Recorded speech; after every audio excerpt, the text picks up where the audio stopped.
చంద్రబాబు నాయుడు గారు ఇలాంటి మాటలు మాట్లాడడం వెనుక ఒక కుట్ర దాగి ఉన్నది.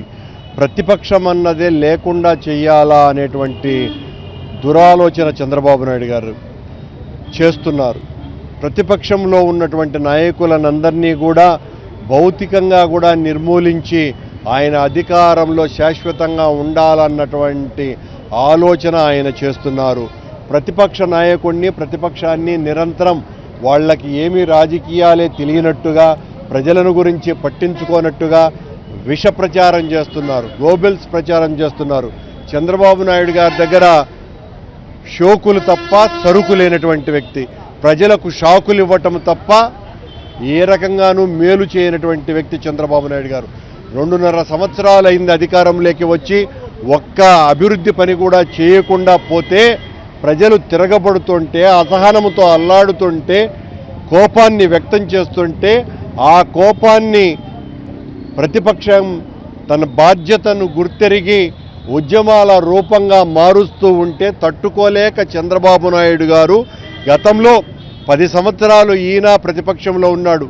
ఆనాడున్నటువంటి ప్రభుత్వాలు ఈయన్ను ప్రతిపక్ష నాయకుడిగా గుర్తించి గౌరవిస్తే, ఈయనేమో ప్రతిపక్షమన్నదే లేకుండా చెయ్యాలా, ప్రతిపక్ష నాయకులందరినీ కూడా నాశనం చెయ్యాలా అన్నటువంటి తలంపుతో వాళ్ళ మీద కుట్ర కేసులు బనాయించటానికో, లేకపోతే ప్రత్యర్థుల చేత హత్యలు చేయించటానికో, లేకపోతే రాజకీయమైనటువంటి సమాధి కట్టడానికి ఎన్ని రకాలైనటువంటి కుయుక్తులు పన్నాలనో అన్ని రకాలైనటువంటి కుయుక్తులు పన్నేటువంటి కార్యక్రమాలు చేస్తున్నారు.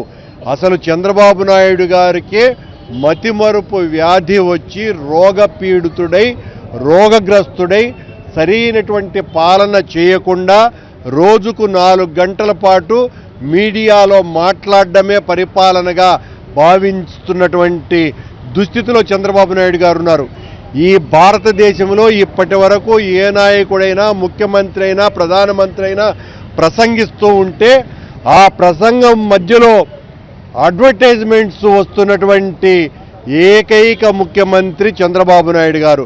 అంటే గంటల తరబడి ఈయన ప్రెస్ మీట్లు కొనసాగుతూ ఉంటే తట్టుకోలేక ఈయన అభిమాన ప్రసార మాధ్యమాలు కూడా అడ్వర్టైజ్మెంట్లు ఇచ్చుకుంటా ఉన్నాయి. ఒకటి చెప్తున్నాడు, 1941 నుంచి పోలవరం ప్రాజెక్టుకు ప్రయత్నాలు జరుగుతున్నాయి, అంజయ్య కూడా విఫలమయ్యాడు, ఇది కేవలం నా వల్లే సాధ్యమైంది అంటున్నాడు. పోలవరం ప్రాజెక్టు అన్నది రాజశేఖర్ రెడ్డి గారి కళ.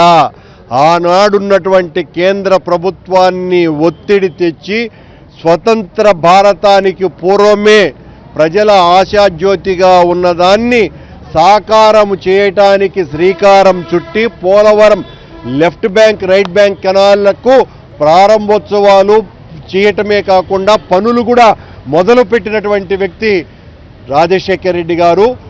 విభజన జరిగినప్పుడు పోలవరం ప్రాజెక్టును జాతీయ ప్రాజెక్టుగా ప్రకటించి దానికి పూర్తిగా కేంద్ర ప్రభుత్వమే నిధులు ఇచ్చి పూర్తి చేస్తాము అన్నది విభజన చట్టంలో ఒక భాగం. చంద్రబాబు నాయుడు గారు వచ్చిన తర్వాత తన కమిషన్ల కక్కుర్తి కోసమని ఈయన గారికి రాష్ట్రం ఈ కాంట్రాక్టు పనులు చేసేటువంటి బాధ్యతను తీసుకున్నటువంటి నీచపు ముఖ్యమంత్రి చంద్రబాబు నాయుడు గారు. అది జాతీయ హోదా విభజన చట్టంలో ఉన్నది, అది పూర్తిగా కేంద్ర ప్రభుత్వ నిధులతో కేంద్రమే కట్టాలా.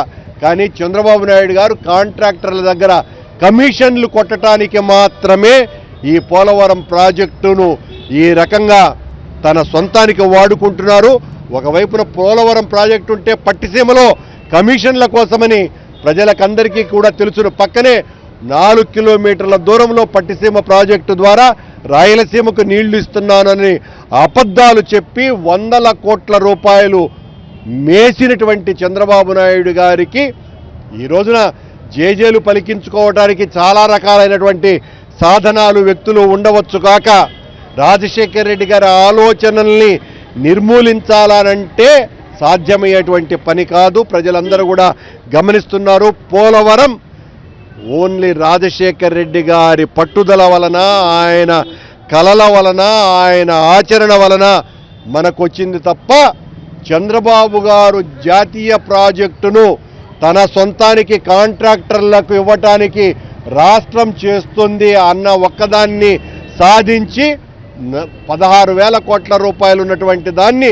40,000 కోట్ల రూపాయలుగా పైగా పెంచి కనీసమంటే 10,000 కోట్ల రూపాయలు లంచాలు, కమిషన్లు పోలవరం ప్రాజెక్టులో చంద్రబాబు నాయుడు గారికి లభిస్తున్నాయి అన్నటువంటిది నగ్న సత్యం.